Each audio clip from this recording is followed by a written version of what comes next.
Venerdì 25 dicembre, Natale del Signore. È il 360° giorno dall'inizio dell'anno, ne mancano 6 al termine.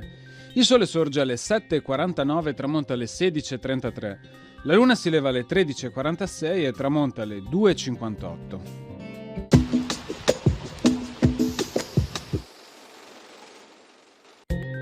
A partire dall'anno 1110 e fino alla caduta della Repubblica, tutti gli anni il doge presenziava i vespri nella chiesa di San Giorgio Maggiore a ricordo della crociata durante la quale era stato portato a Venezia e depositato nella chiesa di San Giorgio, dal doge Ordelao Falier, il corpo lapidato di San Stefano, la cui festa ricorreva il giorno successivo.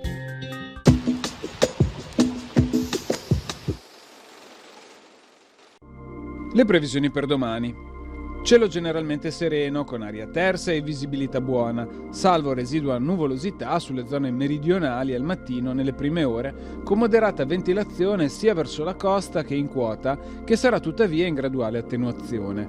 Temperature in diminuzione, specie nei valori minimi, congelate non solo in montagna, ma anche in pianura, soprattutto nell'entroterra.